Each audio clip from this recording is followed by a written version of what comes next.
नाशिक शहरामधले सगळे खड्डे हे 15 ऑगस्टच्या आत बुजवले जातील असं मंत्री गिरीश महाजन यांनी सांगितल्यानंतर आणि नाशिक महानगरपालिकेची महासभा झाल्यानंतर महापौर उपमहापौर आयुक्तांनी सगळ्या अधिकाऱ्यांना फील्डवर राहण्याचे आदेश दिल्यानंतर शहरात आता खड्डे बुजवण्याचे कामं त्यासोबतच कुंभमेळ्याच्या कामांना देखील आता गती आलेली आहे। आतापर्यंत 15,000 खड्डे बुजवले गेलेले आहेत। या पुढच्या आठवड्यामध्ये आणखी खड्डे बुजवले जातील असं आयुक्तांनी सांगितले। उपमहापौर स्वतः आपल्यासोबत आहेत। युद्ध पातळीवर कामं सुरू आहेत, एकीकडे सिंहस्थाचे कामं सुरू आहेत, दुसरीकडे खड्डे बुजवण्याचे कामं सुरू आहेत। काय सूचना आहेत तुमच्या अधिकाऱ्यांना?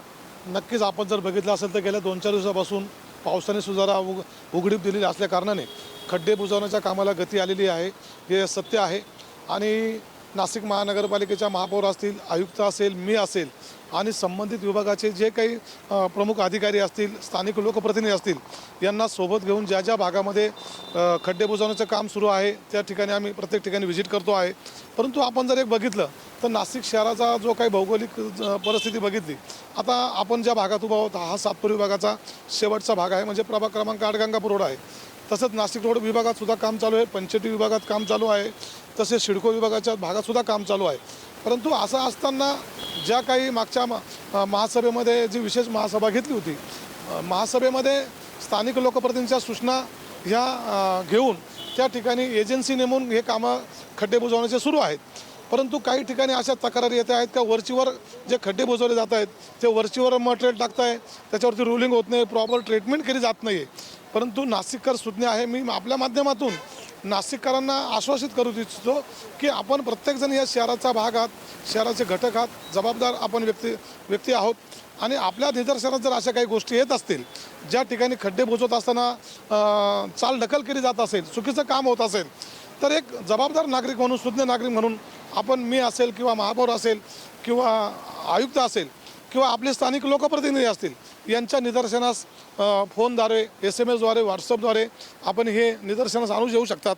कारण हे पैसे हे नागरिकांच्या करातले पैसे आहेत, नागरिकांच्या सोयीसाठी या ठिकाणी हा काम सुरू आहे। परंतु नाशिककरांचे, नागरिकांचे प्रश्न, कराचे पैसे जर असे वाया जात असतील, कोणी चुकीचं काम करत असेल तर ते कदापि आम्ही होऊ देणार नाही। MNGLच्या अधिकाऱ्यांना सुद्धा आपण सूचना दिल्या होत्या, येणाऱ्या दिवसांमध्ये MNGLच्या कामांवर कसं लक्ष ठेवलं जाईल? नक्कीच ज्या पद्धतीने MNGLने गेल्या 3-4 वर्षापासून हे अख्खं नाशिक शहर खोदून ठेवलेलं आहे आणि ज्या पद्धतीने मी स्वतः सभागृहामध्ये त्याच्यावरती भाषण केलेलं आहे, आपण इतिवृत्त बघू शकतात। MNGLने अक्षरशः नाशिक मनपाची फसवणूक केलेली आहे। ती फसवणूक याच्याकरता केलेली आहे की जे 490 करोड रुपये डॅमेजेस चार्जेस म्हणून नाशिक महानगरपालिकेला भरलेले आहेत, परंतु ज्या वर्क ऑर्डर त्यांनी घेतलेला आहे त्याच्यामध्ये स्पष्ट म्हटलेलं आहे की 19 मीटर म्हणजे 90 मीटरचा, म्हणजे 0.90 मीटर म्हणजे 90 सेंटीमीटरचा हा खड्डा त्यांनी चर खोदायचा आहे। तो खड्डा खोदत असताना कुठल्याही मशिनरीचा वापर नाही, फक्त जे कटर आहे आणि मॅन्युअली तो खड्डा खणायचा आहे आणि त्याचे चार्जेस महानगरपालिकेला भरलेले आहेत। म्हणजे 90 सेंटीमीटरचा खड्डा भरायला समजा 100 रुपये लागत असेल तर ते महापालिकेने 100 रुपये भरून घेतलेले आहेत। परंतु त्यांनी ज्या पद्धतीने काम केलेलं आहे ते JCBच्या साहाय्याने खड्डा खोदलेला आहे, तो 90 नाही तर मला असं वाटतं 1.5 ते 2 मीटरचा खड्डा त्यांनी खोदलेला आहे आणि तो खड्डा रिस्टोरेशन करण्यासाठी मला असं वाटतं 300 रुपये लागणार असेल, तर 100 रुपये त्यांनी भरून ही महापालिकेची फसवणूक केलेली आहे। मी माझ्या भाषणात आयुक्त आणि महापौर आणि सभागृहाला हे निदर्शनास आणून दिलेलं आहे की आपली नाशिक महापालिकेच्या वर्क ऑर्डरमध्ये जे नियम यांनी सगळे पायदळीत उडवलेले आहेत, JCBने सगळ्या चर खोदलेले आहे, त्याच्यामुळे हे 490 करोड रुपये ज्यांनी डॅमेजेस चार्ज भरलेले आहेत, याच्यापेक्षा 3 पट पैसे आपल्याला हे महापालिकेच्या रिस्टोरेशन करायला लागणार आहे आणि ही महानगरपालिकेच्या नाशिकच्या करातून, जनतेच्या करातून हे पैसे खर्च होणार आहेत। नाशिकमध्ये सध्या नाशिककरांचा रोष जो आहे त्याला तुम्हाला सामोरं जावं लागतंय, नाशिककरांसाठी काय आव्हान असणार? साहजिकच आहे नाशिककरांचा रोष, कारण नाशिककर ज्या पद्धतीने रोज रस्त्यावरतून जाताना जो त्रास होतो आहे, खड्डे आहेत, अनेक ठिकाणी पावसामुळे पाणी रस्त्यावरती तुंबलेलं आहे, बऱ्याच ठिकाणी जे काही ड्रेनेजचे काम चालू आहे, रस्त्याचे कामं चालू आहे, त्यांचे चर खोदून ठेवलेले आहे। मी आणि महापौर आणि आयुक्त आम्ही ज्यावेळेस दौरा केला त्यावेळेस आम्ही त्यांच्या निदर्शनास आणून दिलं की या ठिकाणी सेफ्टी बॅरिकेडिंग असायला हवं, ज्या ठिकाणी काम चालू आहे त्या ठिकाणी कामाचा बोर्ड असायला हवा, ज्या ठिकाणीच्या कामाच्या बोर्डावरती कुठलं काम आहे, कुठल्या विभागाचं आहे, एकाच वेळेस अनेक विभागाचे कामं चालू आहे.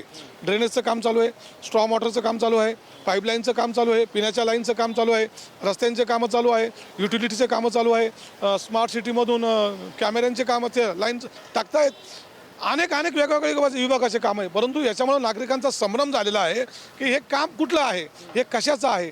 हे काम होत असताना त्रास होतोय, परंतु नाशिककरांना हेही माहिती आहे की हे सिंहस्थाच्या निमित्ताने नाशिक शहर आणि जिल्ह्याला प्रथमतः एवढ्या मोठ्या प्रमाणाचा निधी या ठिकाणी नाशिक महापालिका आणि नाशिक जिल्ह्याच्या विकासासाठी उपलब्ध झालेला आहे.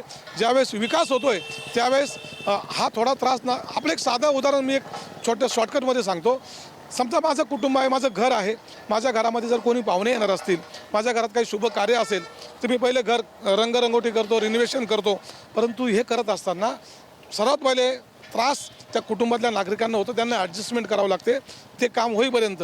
परंतु आपण एकीकडे जर बघितलं या नाशिक शहरामध्ये कुंभाच्या माध्यमातून नाशिकमध्ये नाही, देशातून नाही तर जगभरातून भाविक येणारे, पाहुणे येणारे, करोडो पाहुणे आणि लाखो साधू म्हणता येणार आहे.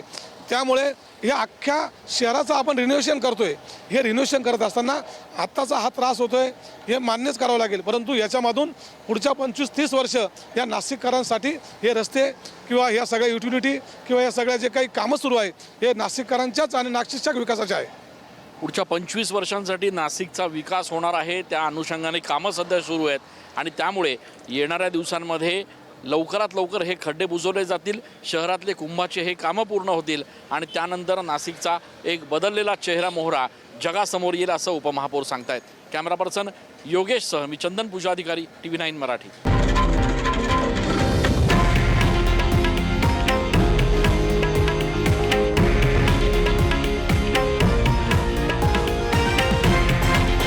हे आहे देशातील नंबर 1 न्यूज नेटवर्क आणि आपण पाहत आहात TV9 मराठी, एकमेव.